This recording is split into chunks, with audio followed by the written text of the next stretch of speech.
సరే ఒకసారి ఇంటికి దగ్గర అది ఇట్లా ఒకసారి చూడు అదే అనుకుంటా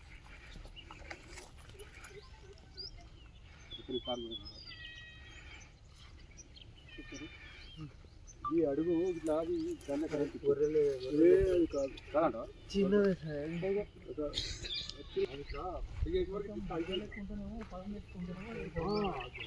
అదే వీళ్ళు కూడా ఏర్పడుతుంది కానీ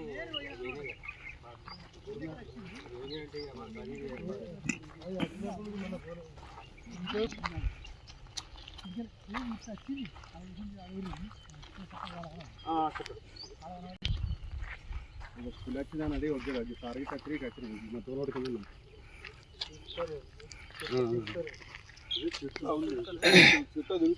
ఇక్కడ మనకి చిత్తపల్లి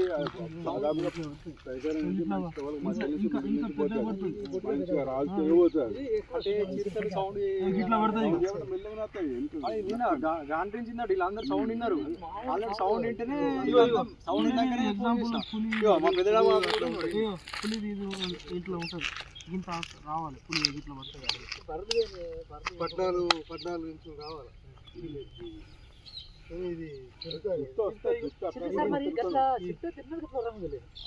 మామూలు ఒర్రు కాదు అంటే ఇక ఒర్రులా గొంత అయితే ఇన్ని రోజులు చూడలేదు మీకు పులి ఇక్కడ ఉంటే సరౌండింగ్ 1500 మీటర్ల ఒక్క పిట్ట కూడా కొర్రదు అట్లా కుక్కలు ఇక్కడ అది వేనంగా కుక్కలు అయితే కావాలి అది పోయేదాకా కుక్కలు కూడా మేము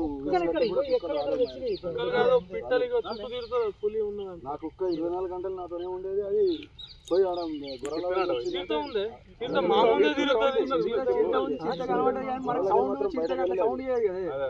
అట్లా సౌండ్ అయ్యేది సైలెంట్ గా సౌండ్ చేసింది వీళ్ళందరూ విన్నారు సౌండ్ చేసింది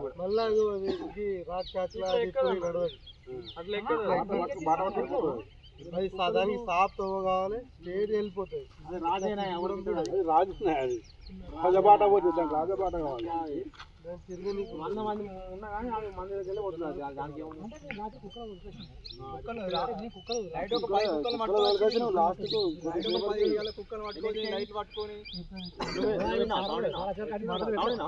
అదే నేను అందుకే తొందర ఎందుకంటే మంచిగా కిరణ్ సార్ ఫోన్ చేసిన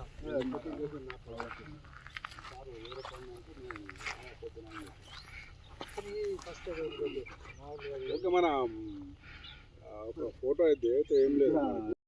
కోనరావుపేట మండలం వట్టిమల్ల గొల్లపల్లి గ్రామంలో ఒక 20 నుంచి 30 కుటుంబాలు గొర్రెల కాపర్లు ఊరికి పక్కనున్న గెర్రెలలో గుడిసెలు వేసుకొని వాళ్ళు ఒక 5 నుంచి 6 సంవత్సరాల నుంచి ఇక్కడి నుంచి అడవికి తీసుకెళ్లడం జరుగుతుంది గొర్రెల్ని.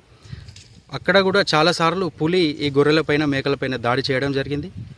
గత సంవత్సరం నుండి చాలాసార్లు గొర్రెల కాపర్లకు ఎదురయ్యే గొర్రెలను కానీ మేకలను కానీ తినడం జరిగింది. అలాగే పక్కనున్న తాండాలో కూడా లేగదూడలపైన దాడి చేయడం జరిగింది.